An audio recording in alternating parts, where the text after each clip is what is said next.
All right, everyone, welcome back. Today I'm going to be doing a review of the Cessna 404 Titan. So we're starting off here sitting in the cockpit. We're going to go ahead and just kind of take a brief look around, check out all the different little panels and everything that we have here, instrumentation and all that good stuff. So yeah, and then we'll go to the outside and take a look at the outside of this beautiful aircraft. Alabeo really did a fantastic job of modeling this aircraft. I mean, down to every little tiny detail. I mean, we've all come to expect this from Alabeo and Carinado companies. So no big surprise there that everything just looks incredible. I noticed there does look like there's, almost like there's some wear on the inside of the cockpit.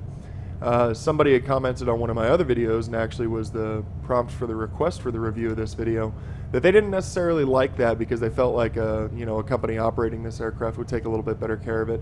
And to some extent I agree with that. But by the same token, I think they did it more to give it character than anything, show the aircraft as being kind of used a little bit, not necessarily brand new, rolled straight off the lot. So I actually don't dislike it per se. I think it gives the aircraft a little, like I said, a little bit of character there.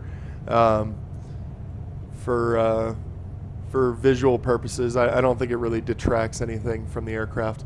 So let's go ahead and take a look around. We have our standard 6-pack instruments right here. No big difference there. Little clock, ADF, VOR. We have a radar altimeter here. We have the Garmin GNS 430 and the Avidyne Systems GPS as well. We got our manifold pressure, our RPM. Those two are slaved together, so it'll actually show you both sides of your props, what their RPMs are, and manifold pressure on the same digital screen there, or sorry, same analog control there rather, not digital. So we're sitting here at idle at Bob Sikes Airport, and today we're going to be taking off from Bob Sikes, and we're going to fly over to, I believe it's Panama City. I set it up for. In fact, I need to check my nav log real quick. So let's do that. Yeah, we're going to, actually, I'm sorry, we're not going to Panama City Airport. We're going to Tyndall Air Force Base, which is in Panama City. So it's about a 26-minute flight over there. If you don't want to listen to me ramble the whole time, you can skip through once I get done doing this beginning part here, kind of just showing you the aircraft, and forward up to the landing and see if I made a good landing or not. So yeah, we've got little air conditioner controls down here. We have our alternate static source pulls right there. We have our oxygen for when we get over 10,000 feet. Prop sink, cabin vent fan. I tell you what, it's kind of usually hot in Florida, so let's go ahead and turn on our AC, huh? All right, let's put the AC on. There's no sound for that. Other than that, I think everything looks pretty standard on the inside of this aircraft. Nothing terribly exciting or not exciting for that matter. I do not have a pilot's operating handbook for this aircraft, so I'm going to just kind of operate it the way that I think I would. Over here we have our mag switches, mags 1 and 2, left and right. Fuel pump, yep, there we go, fuel pump right there, that's what I thought that was. Primer and starter for all the engines there. Here's our battery switches and alternators, our lights, anti-collision. So let's go ahead and turn on our nav and anti-collision light. We've got all of our anti-icing switches over here, our blowers for the cabin cooling system, cabin cool on and off, stall warning heat, pitot heat, and avionics bus switches. We have some circuit breakers over here that obviously don't pop. We do have emergency power there. Sorry guys, I'm a little stuffed up this morning. I just kind of woke up. So right here's our parking brake. So if you want to put it on or take it off, that's how you do that. Over here is our autopilot controls, and then we have an aileron trim, a rudder trim, and a pitch trim roller there. And then we have our lighting switches right here. I have to back this off so I can get to them there. Radio lights, compass lights, pedestal lights.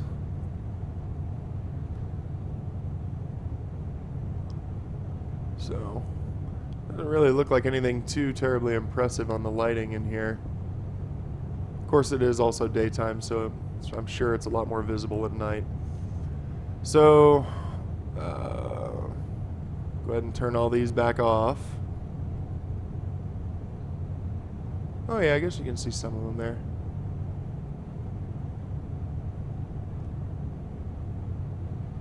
That one's a little bit more apparent. Okay. Alrighty, so we're gonna go ahead and get ready to taxi out for takeoff to go down towards Tyndall Air Force Base. So bring our parking brake off. I'm gonna zoom my view. Oh, I'm sorry, I forgot to even do the rest of this review here. Okay, so we have a right seat cockpit view as well, which will help you to get to some of those switches and nav instruments over here on this side. We have a center view that kind of brings you down level with the panel. This would be good to train if you were training to do like IFR flights or something like that. You know, you still have full view of your six-pack over here, all your instruments here, your engine instruments, that is. You got your VOR. Oh, excuse me. Oh. You got your radar altitude, VOR, all that good stuff over there. Then we come down here, we get our throttle stack view. We have, you know, our autopilot switches, those trim indicators I was telling you about. I have all of that stuff slaved onto my yoke, so I don't really have to worry about that too much. Then over here we have our defrosters, aft, forward. We have our cabin heat, and ram air pulls right there. Or ram air right there, so something to bear in mind. Down here we have our fuel selector switches.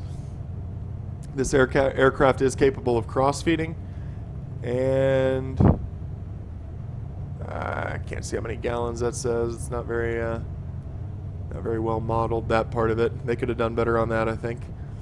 All right, then over here we have our lateral switches to the left-hand side of the pilot seat. Our lighting switches, and then we have our back passenger 1 seat. I don't know about you guys, but sometimes I like to just kind of set the aircraft on autopilot and just kind of sit in the back seat and watch the world go by once I get up to, you know, once I do all my departure stuff and get up to cruising altitude and whatnot. And then we have a back passenger 2 seat as well. I tell you what, I'm going to actually open the doors on this aircraft here.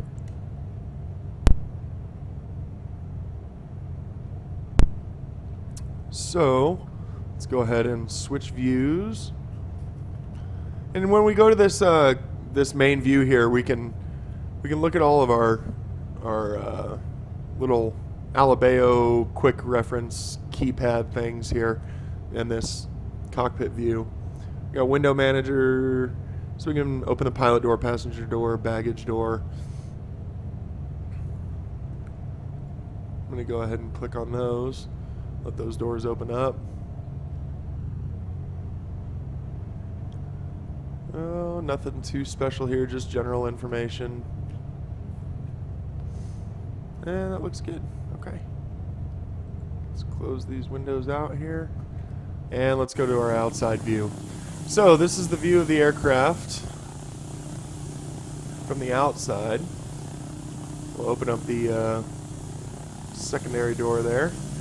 So we've got all of our doors open. Obviously you wouldn't really do this with the engines running, but I don't feel like shutting it down and restarting it. So you've got those nice, you know, baggage doors up there in the front. We've got our pilot door that opens up, and then our back passengers door there. This aircraft, I believe, seats 10, if I am correct. 2, 4, 6, 8. Yeah, 10 including the pilot. So, I'm sorry. Let me get back inside of there again. Alright, so it looks like we got 2 seats here, 4, 6, 8, 10. Yeah, okay, it is a 10-seater. That's what I thought it was, but I wasn't sure. Okay, so let's go ahead and close those doors. Bringing them all closed. Aircraft's buttoning up. Check exterior, make sure it's good. All right, so this is not the most glamorous looking airplane, I don't think, but I think it does have a pretty interesting look to it. So I'm not against it at all. I think it's pretty neat. It's very utilitarian, I think, is how it looks. It looks like it gets the job done, you know, for pretty much whatever you need it to, and that's honestly what this aircraft is for. It's not, you know, it's designed to be one of those kind of backwoods flyers, you know, with the power of a twin. So can't knock that. I mean, who wouldn't love to have twin engine power that can really get up and go?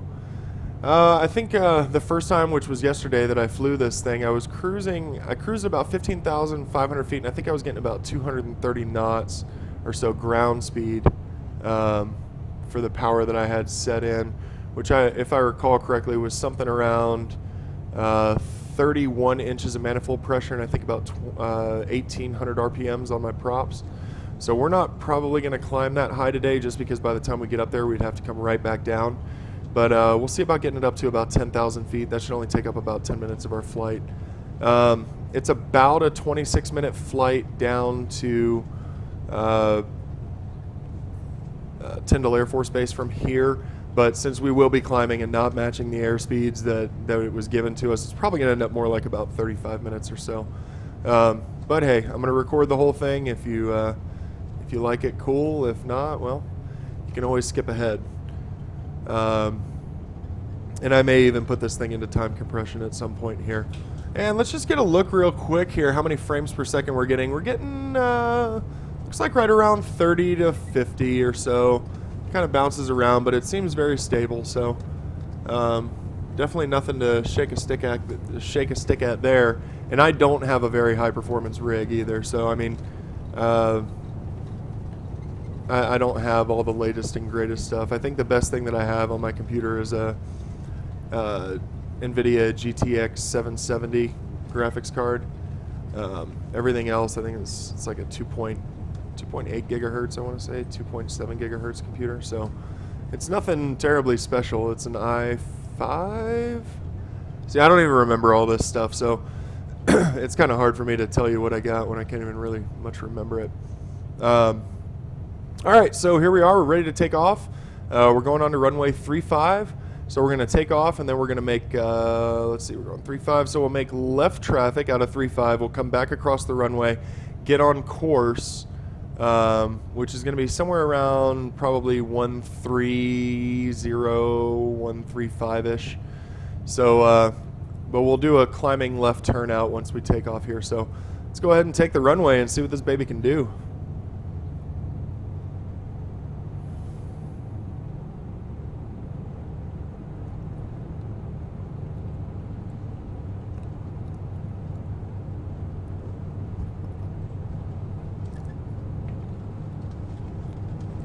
All right, we're lined up on center. Let's bring the throttles all the way forward and really get the power out of this thing.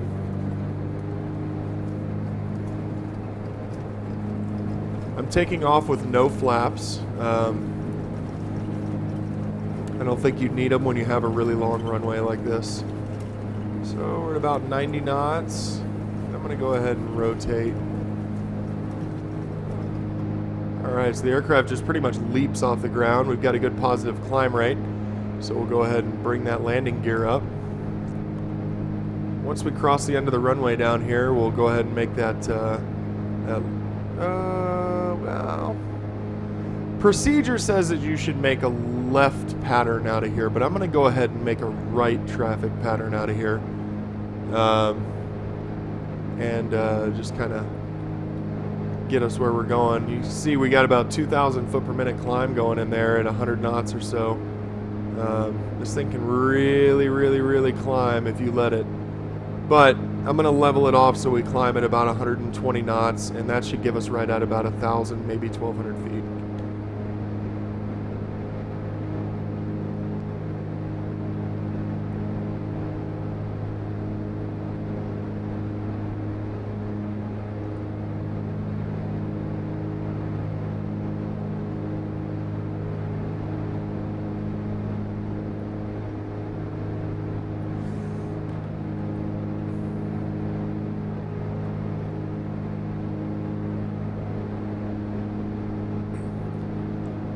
All right, so we're coming around here. We're getting ready to go ahead and roll out of this turn here and get ourselves on course.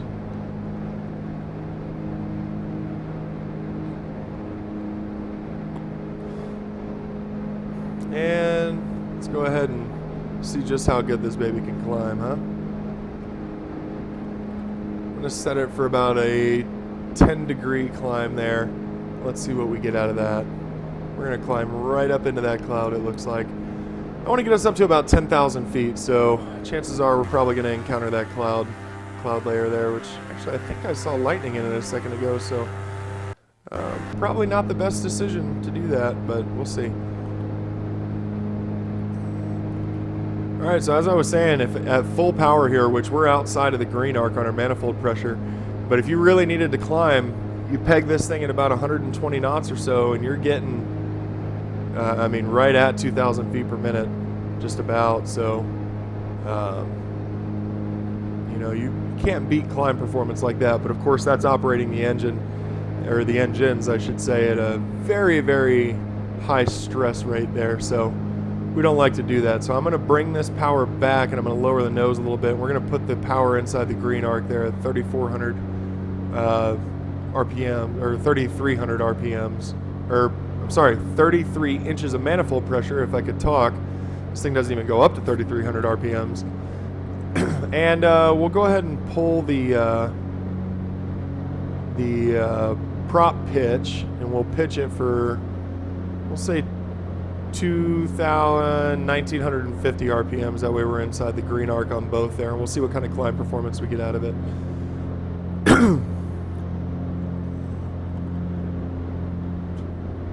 All right, not much change. I mean, we're down 1,000 feet per minute, so there's a big change there. But as far as the airspeed and everything, our airspeed is staying constant right there at 120 knots. The aircraft is very, very stable. I mean, I barely am touching the controls right now. I'm just kind of trying to trim it out, get my aileron trim set properly for this airspeed and the climb.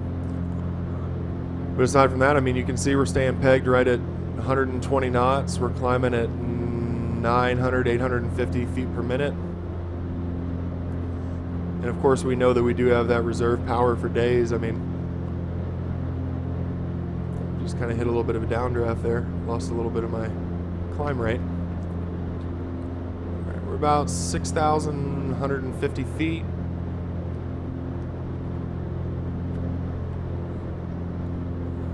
We are on course. So I'm going to go ahead and bring this heading bug over here.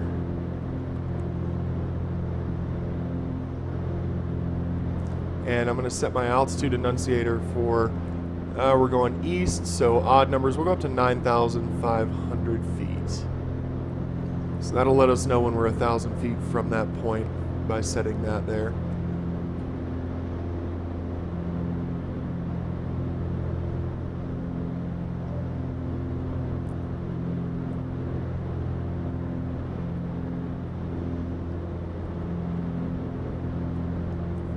All right, so as we're doing our climb, we'll go ahead and cross-check all of our instruments over here.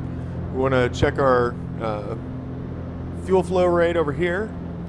Looks like it's doing pretty decent. We're inside our little green arcs here.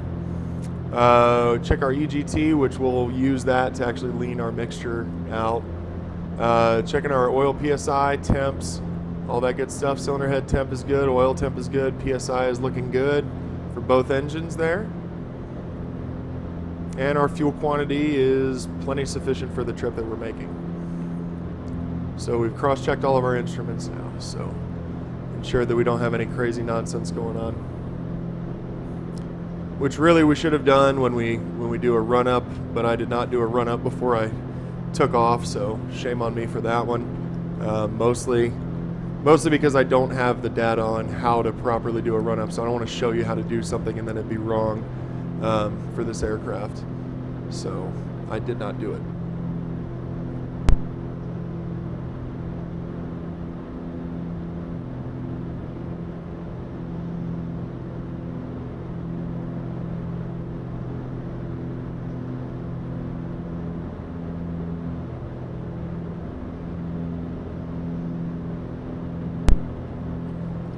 can see I got a little bit off course there if you were paying attention. I guess my instincts were just trying to take me straight to the beach. But that is a trip for another day, possibly in a helicopter, so we'll look at that another time. Maybe I'll take the Black Hawk that I have, fly it down to the helicopter. That could be fun. Or fly it down to the helicopter. Take the Black Hawk helicopter I have and fly it down to the beach is what I meant to say. My brain is everywhere. It's still early in the morning here.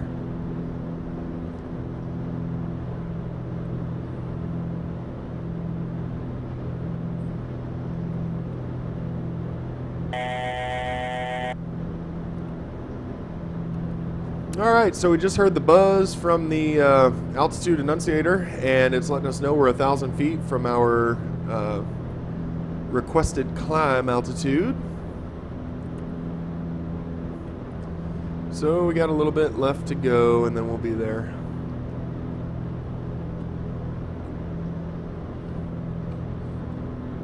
I tell you what, I want to keep climbing. I don't know about you guys, but I want to get up higher. Let's see just how fast we can get up to, say, 15,000. Let's get over top of these clouds here.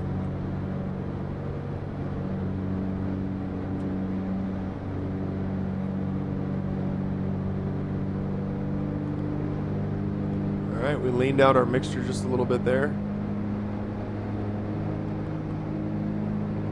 Use our fuel flow actually to lean it out. There we go. And we're at peak.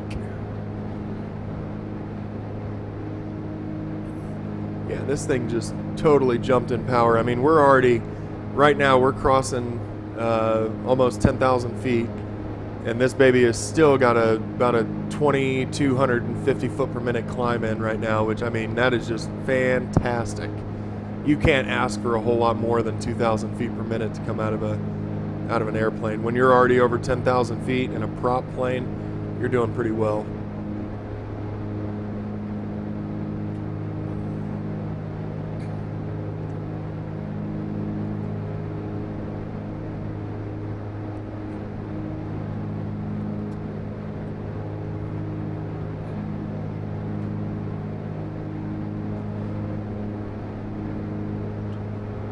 So, if you're watching this video, you're probably interested in general aviation.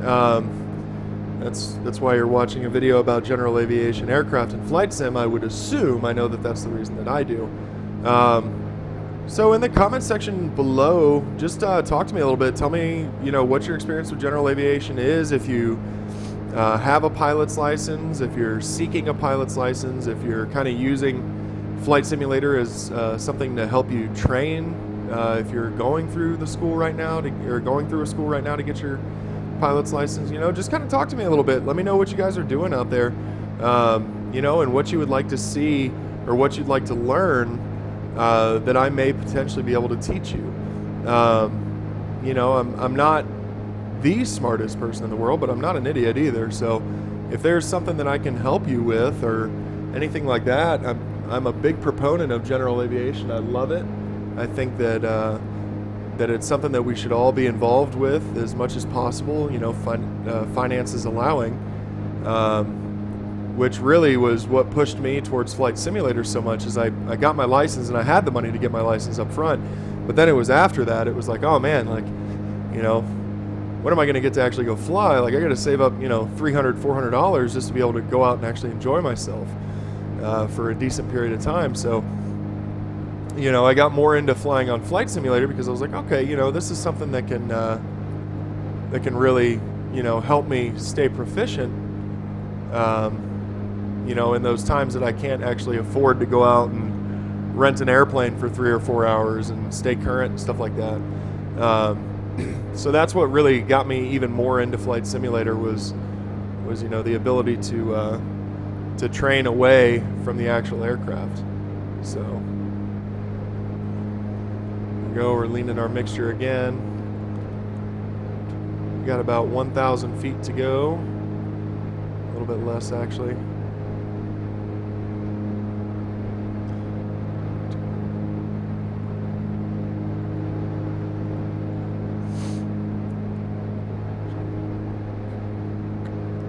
Alright, so once we get up here, we're going to level off and I'm going to show you guys just what kind of cruise performance you can get out of this thing.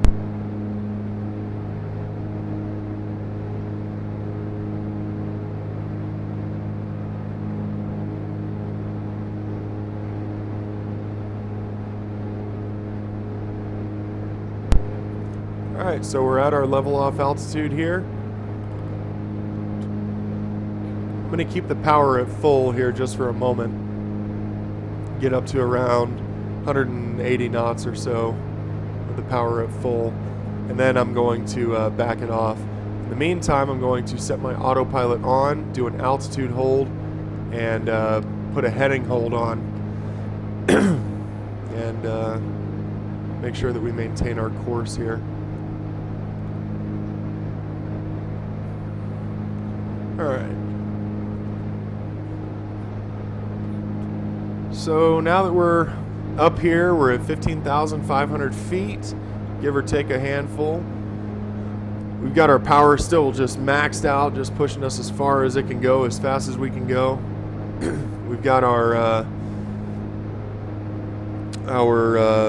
mixture set properly. I'm going to go a little bit rich, a little rich of peak there. And alright, looks like our speed is pretty much topped out where it's going to. So let's pull this thing back and put her into some cruise power here. So let's do our manifold pressure. Let's put it at about, say, 29 inches. And I'm going to bring my propellers down to about 1900 RPMs. Let's see what that gives us as far as cruise speed here. I'm not worried about indicated airspeed. I'm worried about what comes up down here. This is our true ground speed. This is how fast we're covering ground. So that's what I'm really interested in. I could care less what my airspeed says as long as I'm not stalling. You know, I'm pretty happy. So here we have our source select. So we'll go down to GPS. And I'm going to switch this, and I'm going to have it say nav, and in theory that should put us directly on that line that we were flying there and take us straight to Tyndall Air Force Base.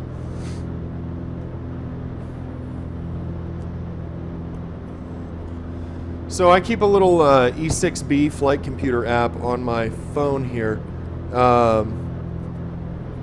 and I like to use it when I'm flying on here, so I can calculate some of the times and distances, which for the most part it gives you, you know, that stuff on your GPS.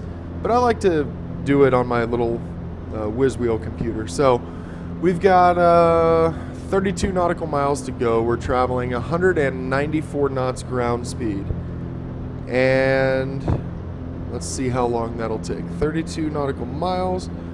192 knots. We'll be there in 10 minutes. So it's that quick to be able to plug in numbers on that little whiz wheel computer that that all pilots have in their pilot bag, you know, and it'll tell you exactly, you know, how long it's going to take you to get where you're trying to go. And it's accurate. I mean, it's accurate regardless of the aircraft that you're flying. You know, and you can calculate all those distances and all that good stuff. I just happened to get an app on my phone because I misplaced my actual E6B, so I got to find it one of these days so I can go in and actually... Excuse me. I'm still yawning, still waking up, so I can actually do some of the flight planning and stuff.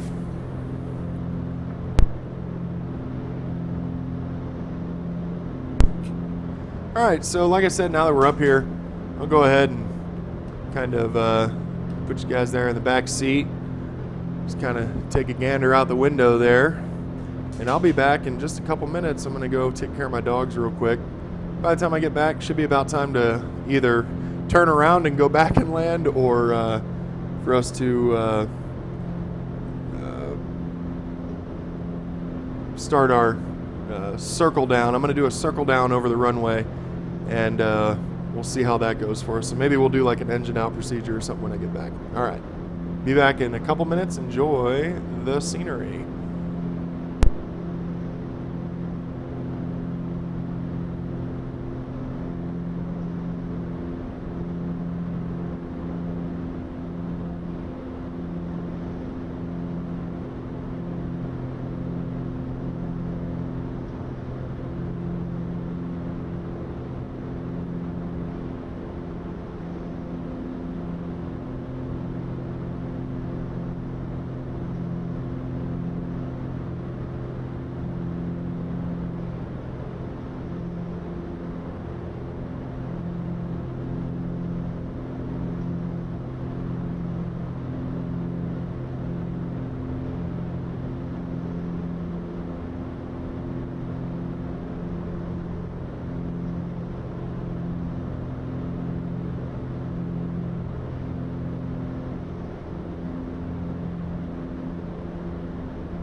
All right, I got my dogs fed, got everything, got them taken out and everything, and it looks like we are coming into Panama now, or into Tyndall. Sorry, I keep on getting confused. Normally I fly into Panama City, so that's the reason for me running my mouth and saying the wrong thing. Okay, so at this point, I think we just lost our right side engine. So first thing we'll do is we'll get that, and we will pull it all the way back, shut our autopilot off.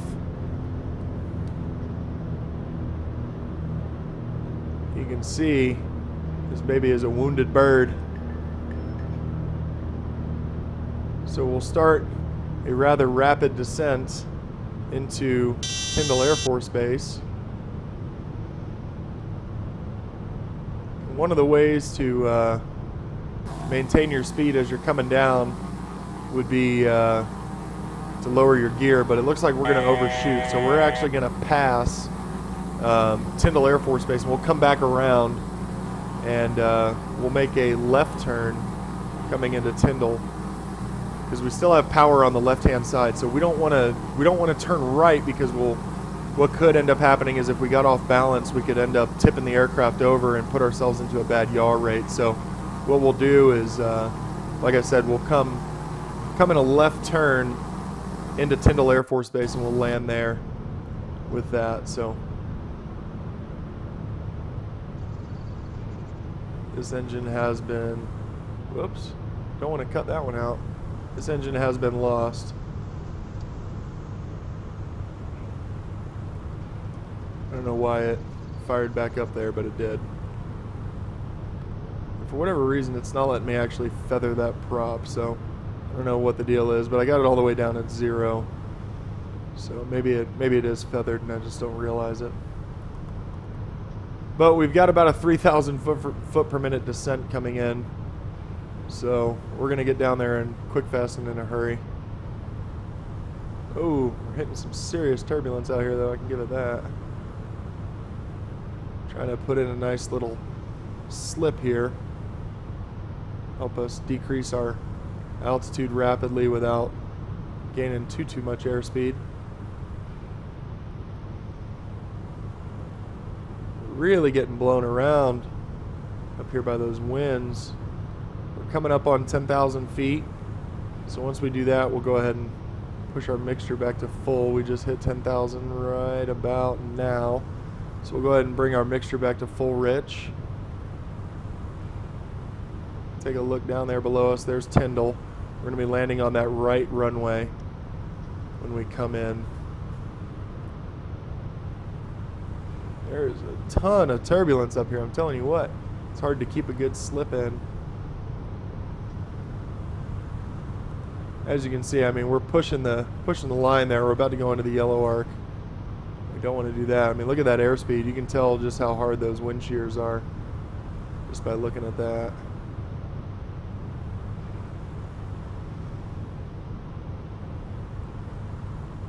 Now, we don't want to go too far from Tyndall, because we are going to have to land there, and we don't want to have to give full throttle at any point on this left engine. So we'll kind of start a circling motion here and start coming around. We are dropping like a lead-filled balloon right now.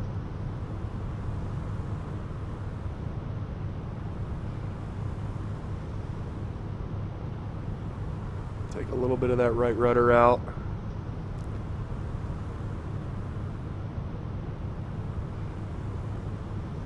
Nose back down there. This is a little bit of finesse you got to put into this. You can see there my rudder pedals are pushed right. My yoke is coming left.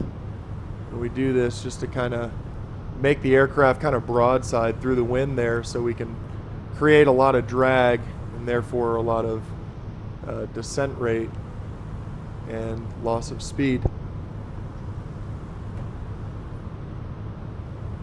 Now we still have to put our landing gear and flaps down, so we're going to go ahead and make this turn here. We are just burning towards the ground right now.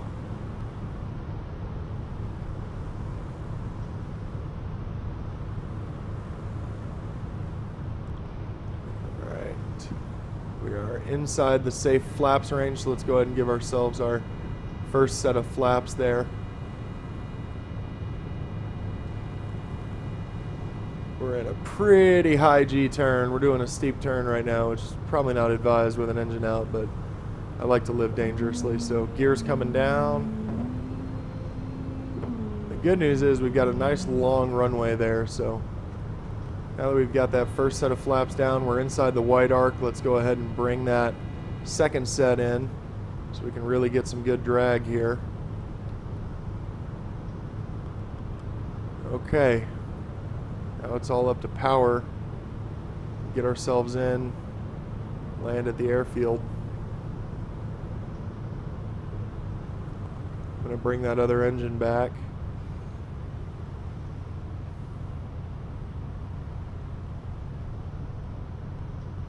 Do a little bit of trimming here, bring the nose up. Just so you're aware, I'm not a multi-engine pilot, so I'm not rated for multi-engine aircraft in the real world.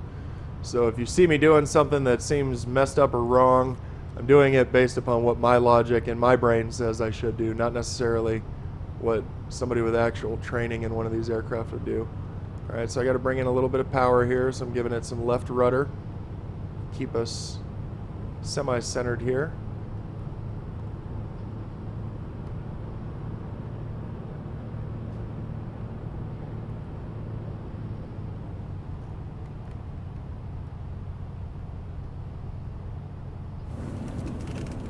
There we go.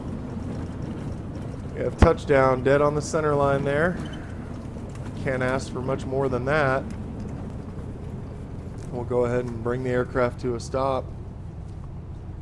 I don't know the engine out procedures for this one, so that's why I didn't go through them. But I would assume that we'd turn off our right side alternator if we lost the engine over there. You can see we got one good one that's still spinning and one that's not. Pull those flaps up. And at this point, we go take her to parking, pull into the FBO, and say, hey, man, need you to fix my airplane. I don't have a right side engine anymore. So we'll say that's what we did, and this concludes the video for the Cessna 404 Titan. We'll go ahead and shut this other engine down, give you one last look around. And I hope you guys enjoyed the video. Please give it a thumbs up, comment on it if you'd like to. Make sure to subscribe to the channel. I will be doing, plenty more videos on aircraft related stuff, and also be sure to check out the other side of our channel, which is where this channel actually started. I do a lot of shooting and a lot of gun videos and reviews and stuff like that, so check those out. I've got some pretty cool slow motion stuff of old Lugers being fired. This Luger hadn't been fired since maybe the 60s, and it was pulled off a dead German back in the 40s. So, I mean, it's pretty neat to see that thing fire, and I got it all in slow motion. I got an AK in slow motion. I got my AR-15 that I built firing in slow motion. It's a M16A1 type variant.